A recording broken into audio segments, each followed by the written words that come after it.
On the show tonight, we celebrate 30 years of comic relief, and this year people are doing all sorts of things. For example, I've been warming up my audience for 24 hours. It's going really well, I think. Isn't it? I say it's going well, isn't it? But, oh. Let's start the show!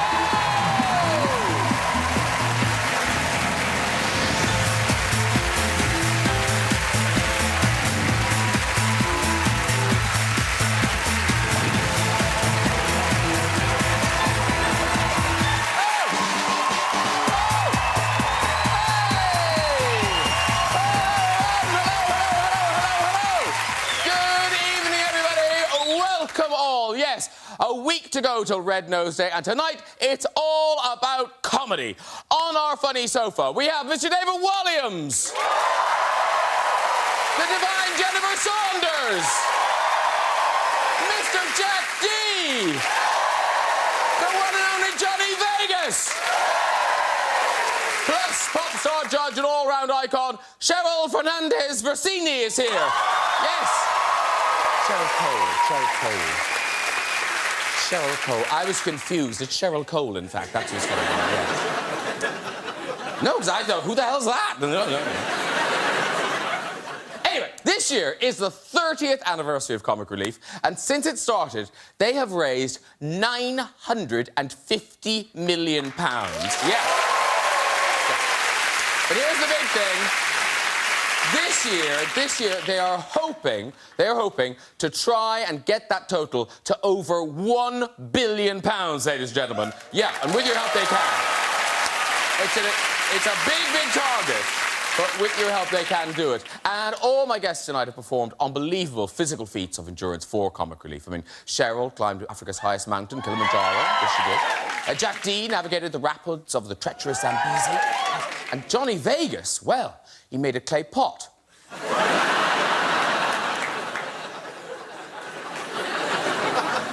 Yeah, in fairness now, Johnny made a pot for the cast of Ghost the Musical, because in the film, Demi Moore made a pot, you know. I mean, you do think, Johnny, just because Demi Moore does something doesn't mean you have to do it. I mean, when Demi posed for that famous Annie Leibovitz shot, you know, you didn't pose like that, did you, Johnny?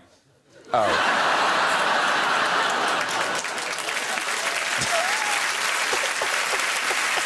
It's sort of unbelievable there isn't a baby in there, isn't it? It's sort of... That's all beer? Wow. Now, Jennifer Saunders, she's been busy for Comic Relief this year. She's appearing in the special series of Bake Off, where she made a delicious chocolate cake. Here she is having just a tiny taste. Delicious. Ooh, it is a bit Moorish, though, isn't it? Yeah. And 5 minutes later... Yeah. Finished. But, you know, when these celebrities complete those huge challenges, they must be absolutely overjoyed. I mean, here's a delighted David Walliams after he's swam the channel.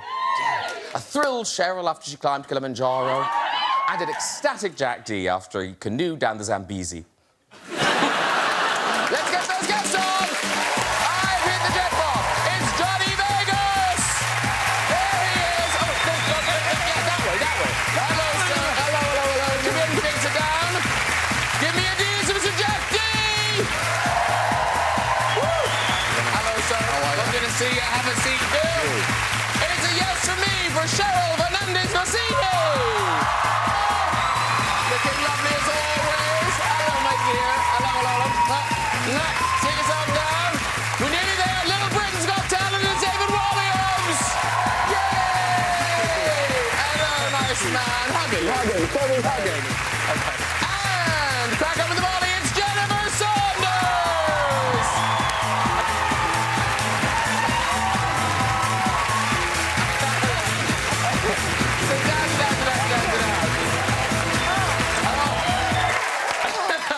Someone's on message. I'm the merchandise whore this evening.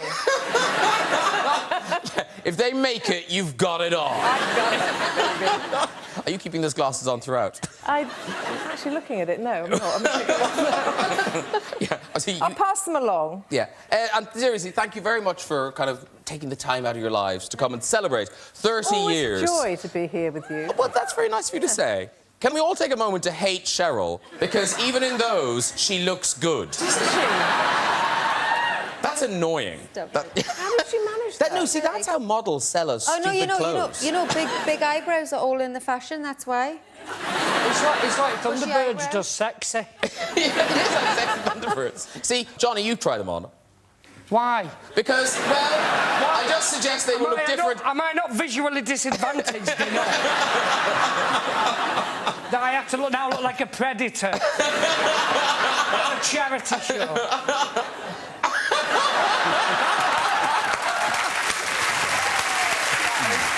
There's a whiff of Family Guy. There's a whiff of Family Guy about Definitely. It looks like I'm only living at home until my mum dies so I can have the inheritance. I think she died. Yes, I read a lot. I'm a big fan of Game of Thrones. So listen, this year, David, you're very involved. Now, you and Cheryl are in a sketch together. Yes, we are. Oh. And is it true that David and Cheryl, you were nearly an item in the past? Cheryl has always had this thing for me. And, no, but what happened was... but you probably don't even remember that. It probably never even entered your world, your universe. Okay. I can't look at her for too long because she's very pretty. Well, when Girls Aloud came along, I met Louis Walsh and I said, oh, are any of them single? You know, and he went, oh, well, I'll ask. I thought he would discreetly find out, but I think he called a meeting of all of them. And said, do any of you want to go out with David Walliams? They went, no! And that was the end of that. David, you mustn't lie. Please don't touch me, please. Please. Just respect the boundaries, please, if you can. So now, back to Comic Relief. I think I was hosting the year that they made you, Jack D, do just the most random thing. The poll you're talking about? The poll. I don't understand either. I don't know why. On the night, I didn't understand it. No, no one can even remember it happened. It was so pointless. I don't know why I was up there and... How long were you up in the poll for? 6 hours or something. No one cared. Here you are. It was a big poll. Yeah, look at it. Look, like Nelson. Yes, I remember, but I couldn't... people were asking why, and I couldn't remember. What happened? There was no point to it at all. I think they just put me up there to get me out of the way for an evening. So what, you stood at the top of the pole? I just stood at the top of the pole for 6 hours, and that was it. And then I had to come down again. That was all. It wasn't even dangerous. How much money was welded raised? to the thing at the top. Was any money raised? Yeah, they raised £780 million. Oh, right. Quite a lot of that billion is down to me being up that pole. But... And then I had to go... I gave a talk at my kids' school, because, you know, about raising money, and all the kids wanted to ask us, what did you do when you needed a pee at the top of the pole? And I had to say, well, I had to pee into a funnel, and which is true. And it was true. There was a funnel at the top. I don't know where it came out. where it went. Maybe that was another challenge. You just... I don't know what it was, but anyway, the headmistress called an end to the talk at that point. Well, listen, before we get on and talk about other Comic Relief things, let's remind ourselves of the extraordinary difference that Comic Relief has made to so many lives over the years.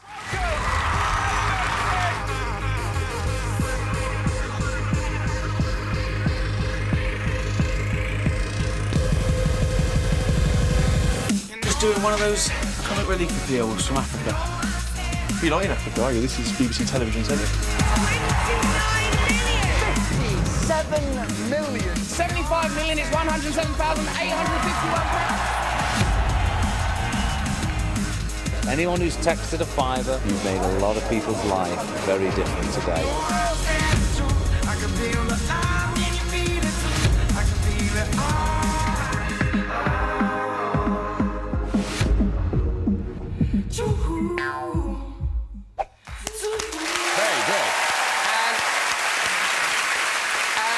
Kicks off next Friday on BBC One at 7 p.m. But, of course, the fundraising is underway already, and one of the things that's been doing that is the Great British Bake Off.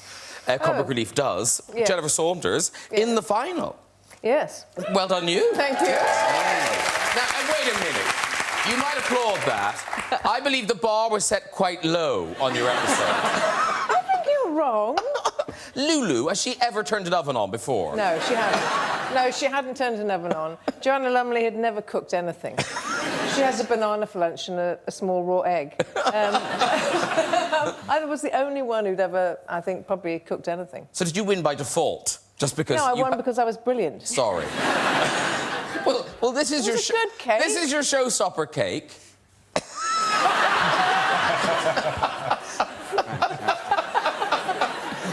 We really should have got pictures of the other things. Even Johnny's going, no. No, I was just... That's a good brilliant. cake, The eyes follow you around the room.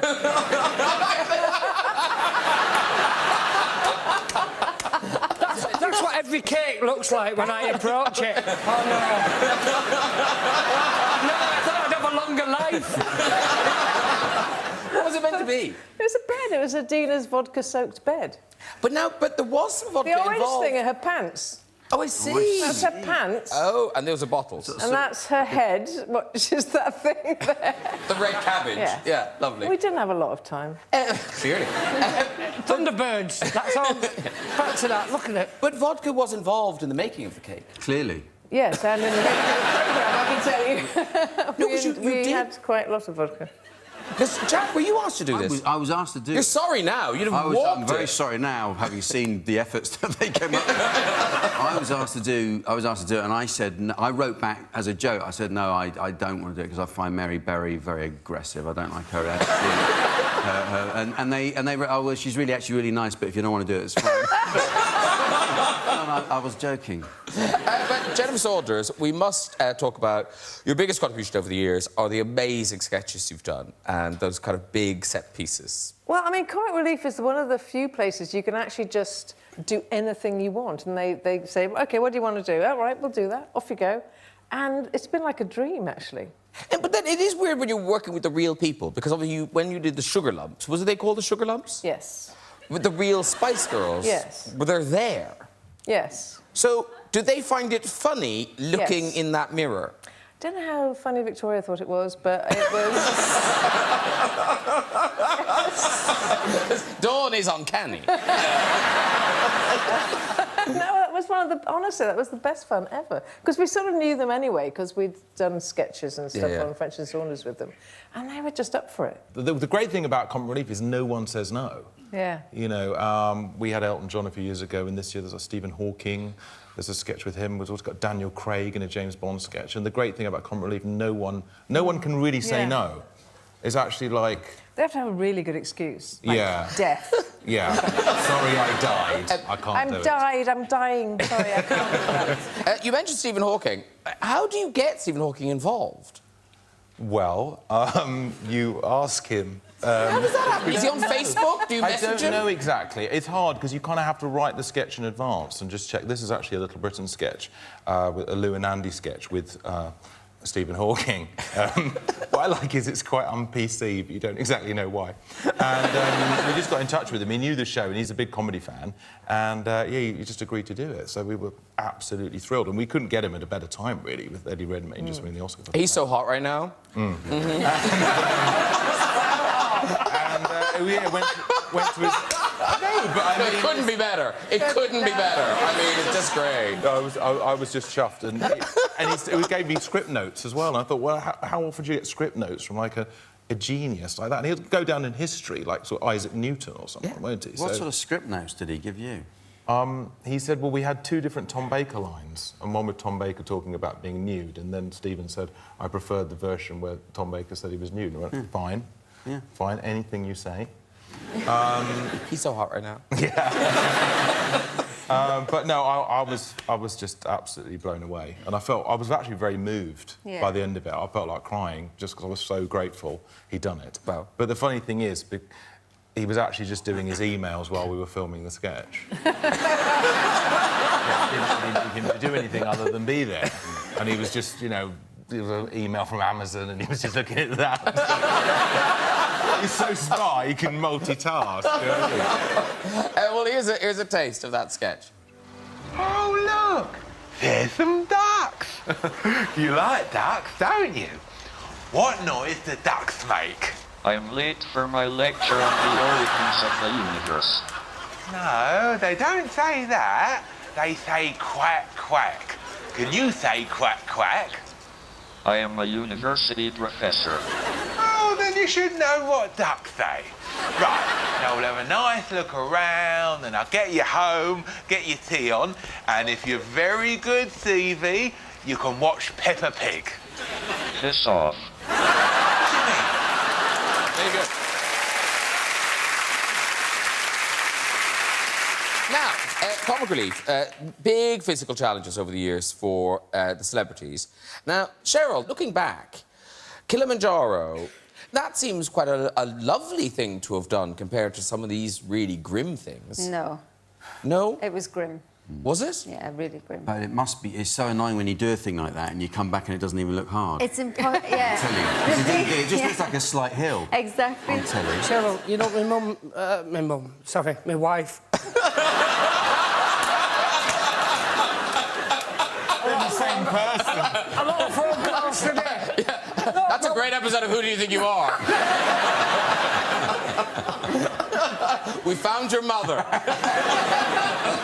I was in the car and my wife went, genuinely, she went, you know, you could do that Kilimanjaro thing. And then about 3 seconds later, she went, if you just drastically changed everything that you are. Then we drove on in silence for 5 minutes. You know, when you're going, it's not going to happen. But did you do lots of training, Cheryl? No. Not as much as I should have. I was really bad, actually. I don't know how I submitted, because I got me mum to break in the shoes. Because we had the same size feet. You got your mother to just walk around in the boots? So you got to go up Kilimanjaro. First. No, like, wear thick socks and walk around in the shoes so they were broken in. Yeah. And I did once or twice. Real commitment, that. I had a cross trainer at the time at home, and I had a setting which said Kilimanjaro. So to me, that was like the equivalent of working out, and I would do 45 minutes on this cross trainer which said you reach the top and then you went to the bottom, and that... It was hardly worth going. That was me. You were sort of expecting it to be 45 minutes. I kind of was expecting it to be a pleasant walk, which I actually don't mind. It's when it starts raining and then you have to scrabble, they call it, which is grab with your hands and feet while it's raining, up vertically. But you did it. I don't know how. And I don't know... And bless Fern Cotton, I mean, she had altitude sickness from, I think, about day 3. We didn't know if she would make it, and she pushed and pushed and pushed, and we all 9 of us submitted. God. So, yeah. It's hard. I mean, for people that have experienced it, they get it. What are the two of you laughing about? I must say, I've summited. In the bus, I've been lightheaded. Have you summited, Jennifer? I've summited regularly. I would have felt queasy afterwards, but that's normally guilt. And before So when you got malaria? I actually got malaria on... You know, have you ever heard of that famous saying? They say no good deed goes unpunished. I've heard that. So I climbed Kilimanjaro for... Comic relief. Comic relief to eradicate malaria. The Yes. reason was to eradicate malaria, get nets for the local people to stop the mosquitoes biting them in the evening, etc. 2 years later, I got malaria. It's because of people like you we're still having to raise money, you know that. It's never going to end. It's never going to end. It is never going to end. Now, here's the thing. Comic Relief has this idea of using kind of big reality shows like Bake Off.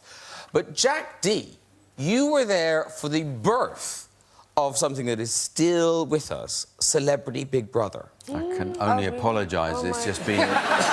It's been an enduring nightmare throughout my career ever since we did that. I mean, when we did that, no one really knew what Big Brother was. We'd had one series of it, and they hadn't had Celebrity Big Brother. And and they rang me and said, will you do it? And I said, well, who else is doing it? They said, oh, David Walliams, Jennifer's doing it, Johnny Vegas is doing it, you know, everyone's doing it. So I was tricked into it. I thought it'd be great, and I'd be with people who are, you know, better than me, and I can learn from them. And then I ended up with... Well, these people. You ended up with these people. Characters. That is... It's Anthea Turner. Yes. I mean, it must have been very... Particularly if you didn't know what to expect. It was a complete nightmare because I hadn't watched the show. I hadn't really watched the show and absorbed it and realised what I was letting myself in for. And I first got... The first point where I got suspicious was they actually came round to my house to pick me up and went through my suitcase. I thought, what kind of show is this? So, you know, to make sure I didn't have books or telephones in my suitcase or drink or anything like that. They go through everything and... Because presumably you all thought, oh, it's for charity, they're going to give us an easy ride. Absolutely. But they really didn't. No. Oh, what, you actually stayed in the house? Oh, yeah, God, yeah. For how long? Didn't you for a whole escape? week. You You can't... escaped at one You point. don't just go home. You climbed out, didn't you? You were over the... I escaped out of sheer desperation. With a bottle of red wine, he climbed on the roof. Yeah. I was on the roof at one point. I know you have a kind of lockdown on clips of this thing being shown, but you are allowing us to show a clip. And because you have a lockdown, I haven't seen these clips sort of since... It was that bad? Then. Well, it was...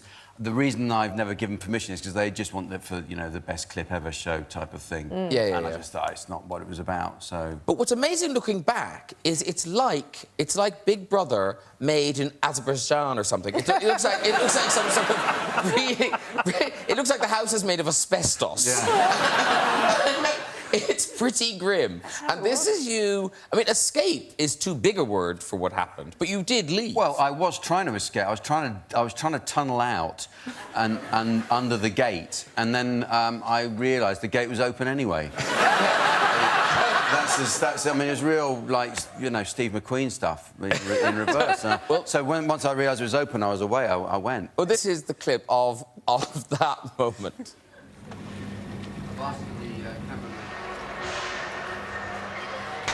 Jack tries the back gate of the Big Brother house. He finds it open. Go out. 25 minutes later, Jack is still missing. Anthea folds towels in the bathroom. Hey, we're just a bit concerned about Jack. Is he all right? You don't know where he is now? Big Brother will get back to you. OK, will you let us know just before we go to bed, please? 3:43 a.m. Jack has returned to the Big Brother house. Here he is. Jack, why did you leave the Big Brother house? Because it was easy.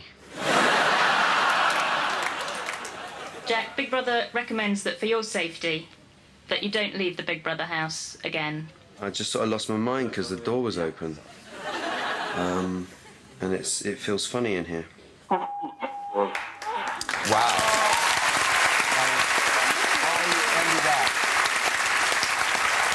Because I didn't really pay any attention on the way to the place. I don't know where I was. So when I escaped, I ended up in Stratford East, basically, at 3 in the morning. And I just thought, if this is what the outside world is all about... going back, and that's why I handed myself in again, because I just thought I've got no money on me, I have nothing and no phone. I'm literally like someone who's escaped from prison. So I thought the best thing to do now is just go back. And why was your face all covered in whatever it was? Because I've been hiding from the security. I put dirt on my face so that I could, you know, watch. You know. I have a background that no one knows about. Oh, dear. Now, when it comes to the physical challenges, the single person who has raised the most money is David Walliams. Dame David Walliams, surely. Because when we saw you swim the channel, you know, we were all kind of in awe. It was like, oh my... But actually, in retrospect, that was quite easy for you. It's just a warm-up. Well, no, I mean, it was weird. I was in Ethiopia with the man Kevin, who runs Comic Relief, and he said, is there anything you've ever wanted to do sporting-wise? I said, oh, I was fancy swimming the channel. He went, you can do it next year for Sport Relief. And I thought, well, I thought nothing more of it. Then I got back, you know, off the plane, and suddenly there was a meeting set up with the man from the Channel Swimming Association. I kept on thinking at some point someone would just say, oh, this is stupid, it's never going to happen. And it never did, and I had to do it. And then it was like, right, you've done that, what's next? How about the Thames? You go, what? Wow. But I do like swimming. Well, I used to like it. Yes, I was going to say, you can't like it much now. I used to like swimming. I mean, I'm glad I did those things, and they're the things I think that, you know, when I meet people, they're the things that people tend to mention to me more than anything else. Because you went down to cheer David on in the Thames. I did. I'm from Wandsworth Bridge with my kids. I was not on my own, you know, but I was... and I cheered, but you never waved back, David. I always slightly held that against you. I didn't know you were there. I just thought, oh, he's changed. All this attention on him now. He doesn't want to know me anymore. He's very driven, very isn't he? driven. But then, it has to be said, you were going downriver, weren't you? So it wasn't... The real challenge is to swim the other way, isn't it, surely? There is flow. There is flow. That's what I'm saying. There was a point when you were swimming up the Thames and you just looked... Yeah, I wasn't in a good Beyond. place. No. But the thing is, you're being filmed, so you have to carry on. There's, like, no option. You can wave occasionally to people. I did wave. I did wave. He saved a drowning dog, didn't you? Yes, I did. A dog, it was actually a disabled dog. Oh. That makes the story somehow more poignant. Oh, my God. What are we waiting for? It's the second coming. Jesus, in 2 minutes, half of us are going to heaven. Let it be me. The dog... I loved your work on the cross. The dog fell in. Big fan, despite the guilt. Every time I masturbate, I feel like you're looking down at me. But well done with all the swimming. I'm normally spying through a keyhole. I'm not... Let's go back to the dog in the Thames. Yes. Yes. Yes, the dog fell in and then it couldn't get out again, and the lead snapped. Oh. And then I helped the dog out, and then a few weeks later I was reunited with the dog for a photo shoot for Radio Times. But now, are you all better now? Because you did proper damage. I once didn't step on a tortoise. But you get no credit for that. And I was quite drunk at the party. And even though the garden was poorly lit, I went, that doesn't look like a stone.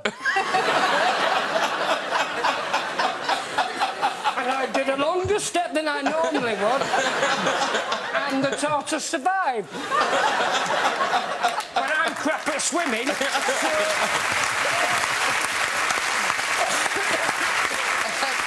I was concerned about your health, though. Are you all right now?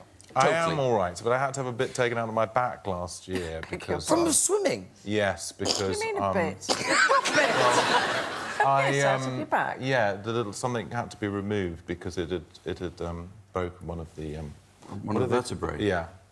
That sounds very serious. It was quite honestly, serious. if I'd had something taken out of my back, I'd know what it was. Well, I never saw what they took out, but yeah, one of the vertebrae got squashed and it was torn, and so they had to take it out. What was that from? Repetitive? Like a disc? It was from from just being in the water for that long. Because it actually puts strain on your back. Are you sure, though? Because fans are quite keen on mementos.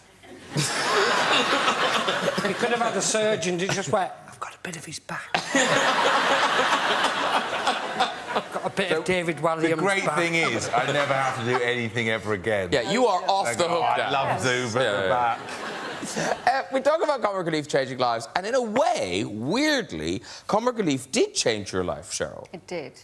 Because Celebrity Apprentice, that was the first time you met Simon Cowell. Yeah. Because in my head, I assumed the Girls Aloud show, but he wasn't in that. No, he wasn't involved in that at all. So actually, I did comic relief, The Apprentice, where it was girls versus boys.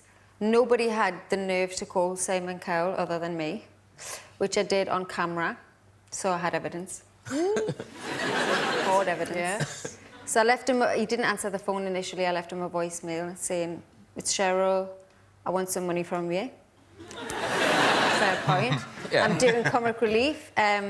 You have half an hour to call me back. I would like between £1,000 and £10,000, please. By the way, I am on camera, leaving this message, no pressure. I'll expect your call. So everyone that I was working with at the time on my side was a bit like, should we just do that? I was like, oh yeah, the man's got money. Easy way out. And I knew his nemesis at the time was Piers Morgan, who was on the opposite side. Yes. So I knew I had a bit of a in. And he called back within 10 minutes and he said, I can do one better than that, darling. I'll give you 25,000. Wow. So, yeah, that was the beginning of our relationship. Well, and hello, job. How good. Hello, give me some money and then Yeah. Hello, job. Yeah, no, it is good. And I have to say, I don't know if you watched that Celebrity Apprentice, but if you did, I remember the night after it showed, we came into the office and we have to have Cheryl on the show. Because we suddenly just got a glimpse of this other side of you. Because Trinny's Trinny, God love her. And you were obviously getting on very well with the crew. Yeah. So have a look at this clip of Cheryl on Celebrity Apprentice. Is this supposed to wake me up and make us tired?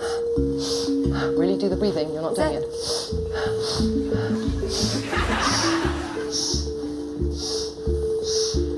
Who taught you that, by the way? Russian doctor who I go and see in Austria and stay with do detox with.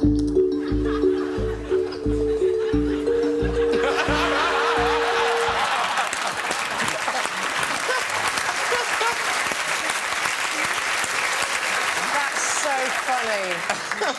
That's brilliant. Brilliant. Have you seen her since? No. Yeah, she was a character. She's that. Yes.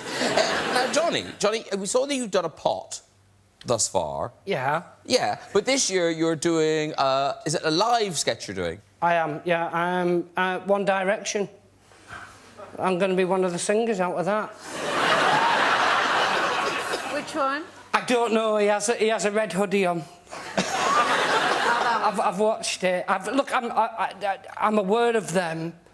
I'm not aware of the work because I'm not of a Leonard Cohen kind of guy. Self-loathing, vodka on the cornflakes. One Direction don't really go with that, do they? I'm going to learn the song and sing it and dance it and most probably go out with a cardiac arrest. But now, the other thing you can do if you want to raise money already for Comic Relief is you could go out and buy a copy of David Walliams' new book, which, very kindly, you have donated all the proceeds to Comic Relief. It is the Queen's... Now, orangutan, I say, but that's wrong, isn't it? Orangutan. If you Google it, as I did to check, you'll find that... What a dedicated author you are! How do you spell orangutan? I thought I'll have to get that right. Well, be happy. Yeah, no, I'm pleased because I've had success in recent years with children's books, and I actually think this is one of my best. And it's about the Queen waking up one day and deciding she'd like a butler orangutan, and she's got a secret plan to actually escape from Buckingham Palace. How do you think of these things? I don't know. Is it in your imagination? I think it does come from... It's based on real events. But it's great to be... It's only $4.99, and, yeah, all the profits forever go to Comic Relief. Oh, fantastic. Yes.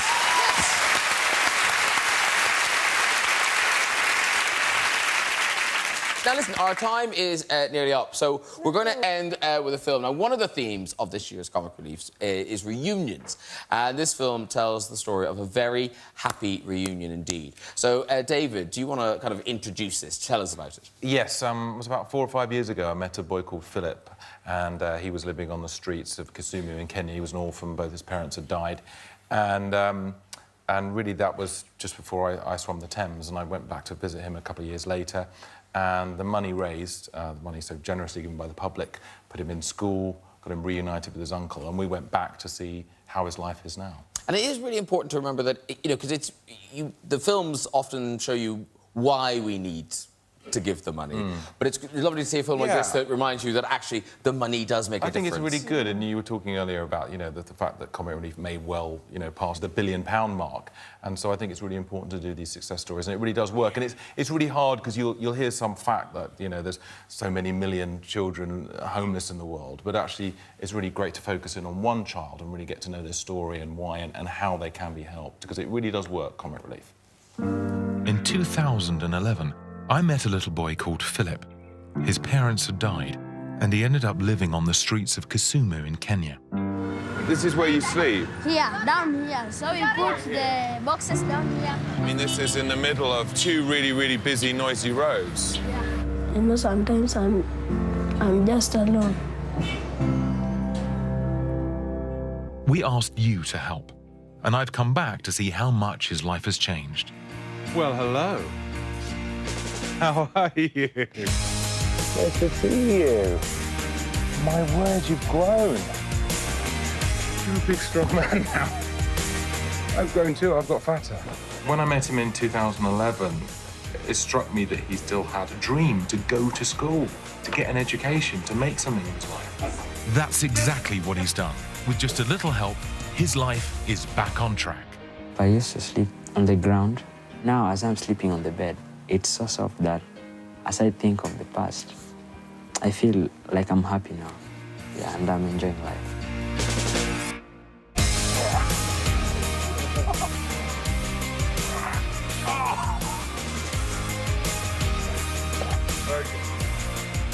If comic relief would have come along, I would have just been dead by now, because since then, many of my friends who are still in the street, some of them have died. It makes me feel sad. Your money really does work. Philip is the living proof.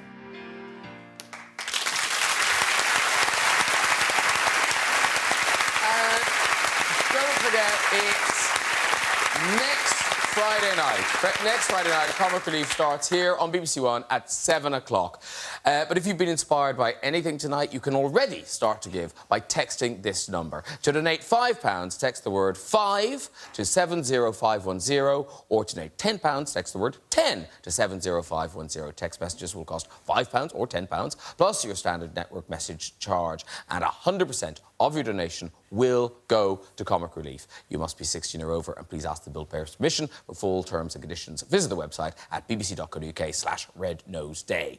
With your help, let's hope we can get past that £1 billion target and help thousands more people. Right, yes. Now, very quickly, a brief musical interlude, because, of course, Cheryl, you have a new single out, haven't you? I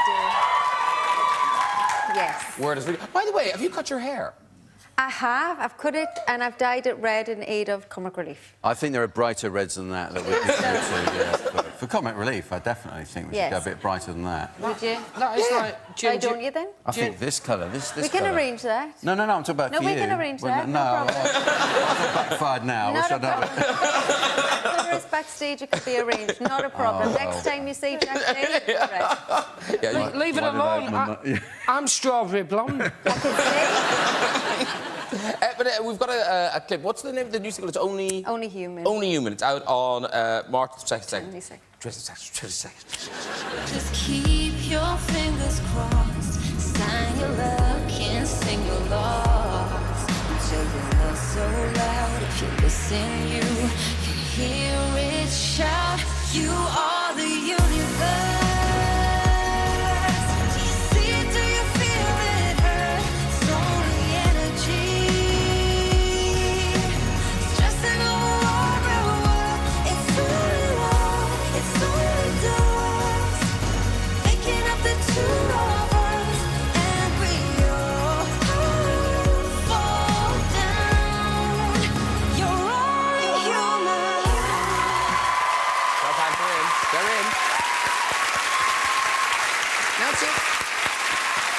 I ask a lot of singers this. Would you never enter Eurovision for us? Would you never do that for us? No. Oh. Come on. Maybe a Comic Relief version of.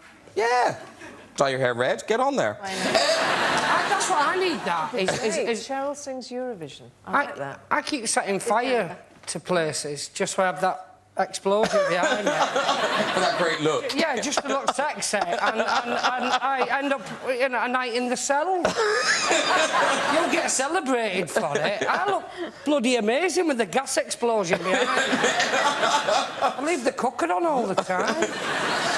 Right, before we go, let's make this week's Pitch to the Red Chair. And as it's Comic Relief, instead of stories, tonight we're going to be hearing jokes. This could be really terrible, couldn't it? Yeah. And even the audience go, I normally enjoy this bit, but no. OK, tough crowd. Here we go. Hello. Hello. Hi, what's your name? James. James, lovely. And where are you from, James? I'm from Essex. Essex, OK. And is this a joke you tell a lot? I've told it a few times. Yeah, and it's normally gone well, has it? Yeah. Okay. Is it a Q&A or is it just a straightforward joke? It's a Q&A. It's a Q&A. Yeah. OK, off you go with the Q. So, what does a nosy pepper do? OK, what does a nosy pepper do? I don't know. What does a nosy pepper do? It gets jalapeno business. Go. That's too bad, too bad. I've told this joke before. It goes quite well. Where does he tell it? Jalapeno wouldn't make it into a cracker at Christmas in a nursing home. Let's have another one. Let's have another one. Hello. Hello.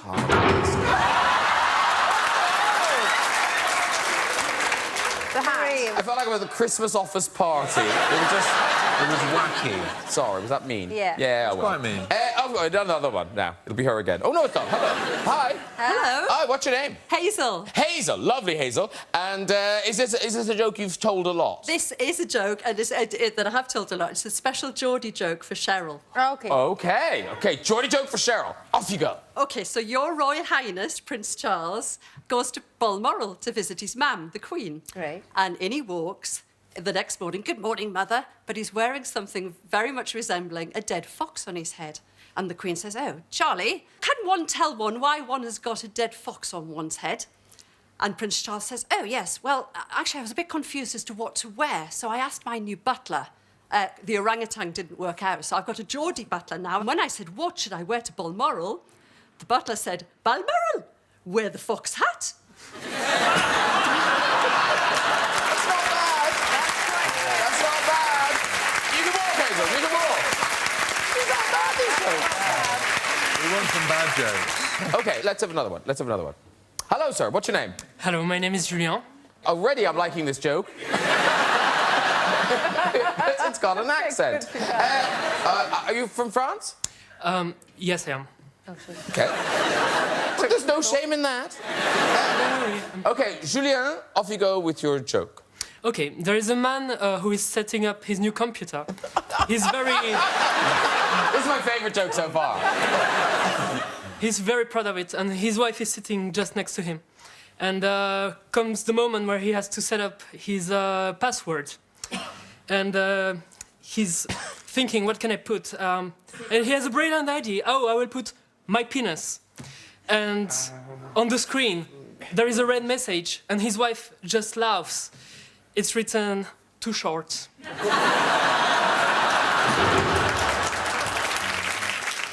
That was bad. That was bad. That was bad. And I thought the accent would save any joke. I thought that accent would save any joke. I think it killed it. OK, quickly, one more. OK, this is it. The hopes of a nation right on you, sir. What's your name? Phil. And again, is this a tried and tested joke? It is a tried and tested joke, not mine, borrowing it, but it's hopefully going to make everyone laugh. OK, we're thrilled. What's the difference between a lentil and a chickpea? The difference between a lentil and a chickpea. What is the difference between a lentil and a chickpea? Anybody? Anyway? No, my wife's a master at these. She can guess. Why not let him tell us? No, it's not about him. It's about us right now. Slightly ruined the timing of the joke for him, I feel. OK, no. So, sorry again, what's the difference? What's the difference between a lentil and a chickpea? I don't know. What is the difference between a lentil and a chickpea? I've never paid good money to have a lentil on my chest. You flip it. Well done, everyone. That is it for tonight. Please have a guest to Johnny Vegas, Mr. Jack D, Cheryl Fernandez-Rossini, David Walliams, and Jennifer Saunders. Hey, we're off on a mini break. We'll be back after Easter. Have a great comic relief next week. Good night, everybody. Bye-bye.